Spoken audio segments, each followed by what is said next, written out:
Friends, मैं प्रियंका लोक सेवा परीक्षा से टीजीटी पीजीटी शिक्षक सभी भर्तियों के लिए यूजीसी नेट के लिए भी उपयोगी होने वाला यह टॉपिक हम आज करेंगे अपनी क्लास में, जो कि पॉलिटिकल साइंस का रहेगा, फासीवाद। तो यह वन लाइनर रहेगा, लेकिन फिर भी फासीवाद के बारे में थोड़ा सा जान लेते हैं। फासीवाद जो शब्द है वो फासिज्म का हिंदी रूपांतरण है और यह शब्द इटालियन भाषा के फैसिया शब्द से लिया गया है, जिसका शाब्दिक अर्थ होता है लकड़ी का गट्ठर या कुल्हाड़ी। लकड़ी के गट्ठर का अर्थ होता है एकता, और यहाँ पर फासिज्म में कुल्हाड़ी का अर्थ जो है वो शक्ति से लगाया गया है। ठीक है, तो फासिज्म जो है वो मुसोलिनी द्वारा इटली में शुरू की गई तानाशाही को फासीवाद के रूप में देखा जाता है।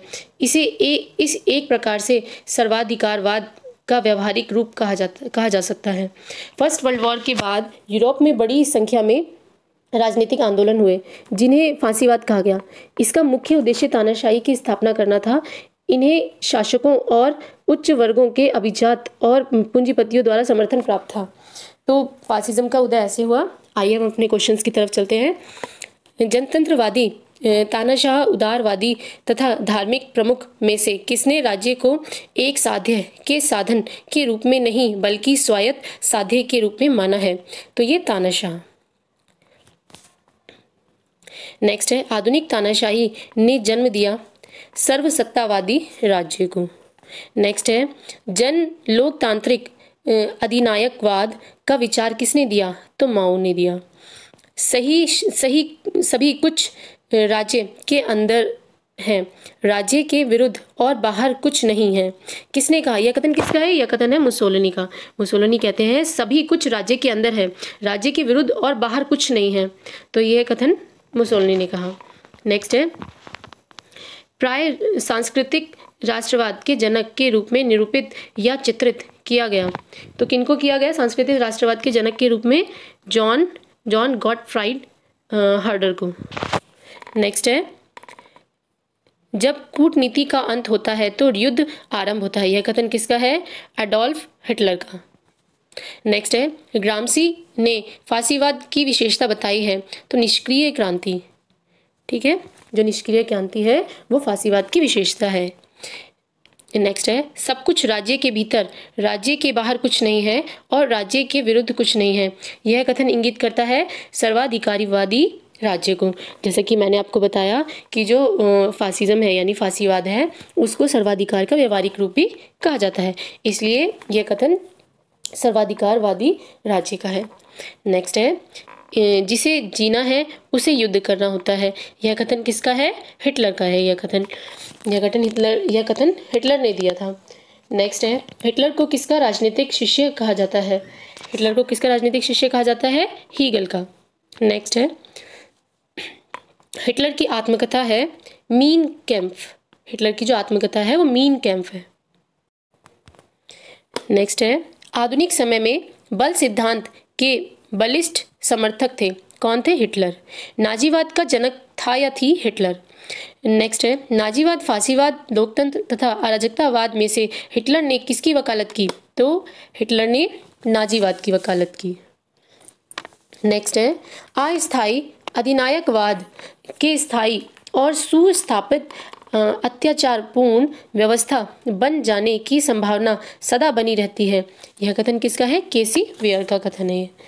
नेक्स्ट है, एक व्यक्ति की तानाशाही में विश्वास, अंतरराष्ट्रीयवाद का विरोध, लोकतंत्र में अविश्वास तथा व्यक्तिवाद में विश्वास में से कौन सी फासीवाद की एक विशेषता नहीं है? तो इनमें से कौन सी फासीवाद की एक विशेषता नहीं है? व्यक्तिवाद में विश्वास। नेक्स्ट है, कौन सर्वाधिकारवादी राज्य में विश्वास करता है? तो फासीवाद।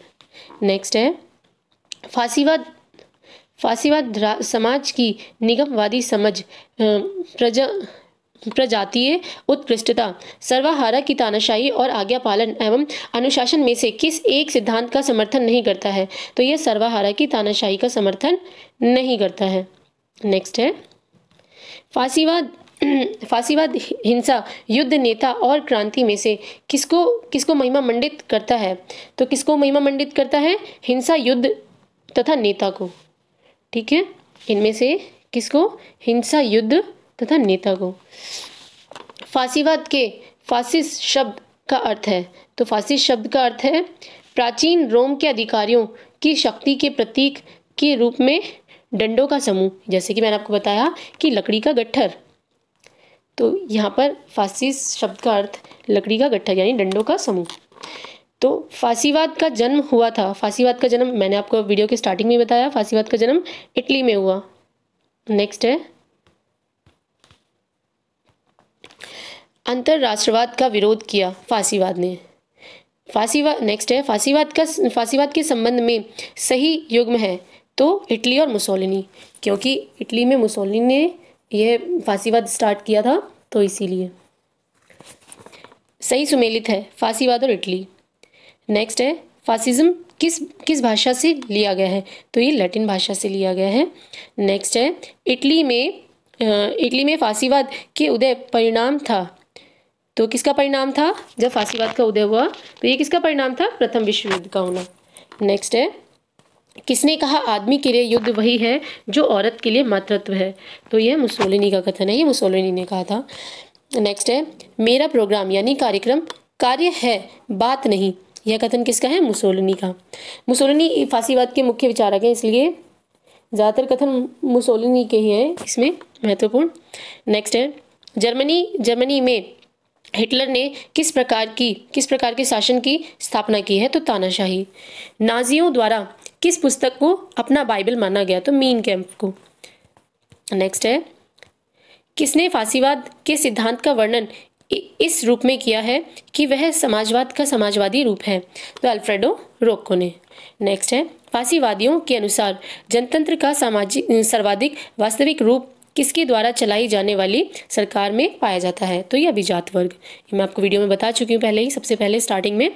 नेक्स्ट है फासीवाद के प्रमुख सिद्धांत हैं विचारधारा का अभाव, बुद्धिवाद के खिलाफ,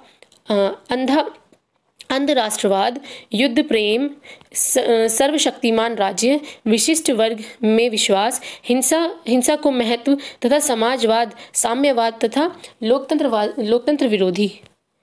नेक्स्ट है फासीवाद ने राज्य को माना है व्यक्तियों पर एक निरंकुश शक्ति। नेक्स्ट है निम्न विशेषता फासीवाद में पाई जाती है प्रजातंत्र का विरोधी। नेक्स्ट है फासीवाद विश्वास करता है कि राज्य दल से श्रेष्ठ है। तो अब इसी के साथ हम अपनी नेक्स्ट वीडियो में आपसे मिलते हैं। तो friends please like and subscribe and share our channel.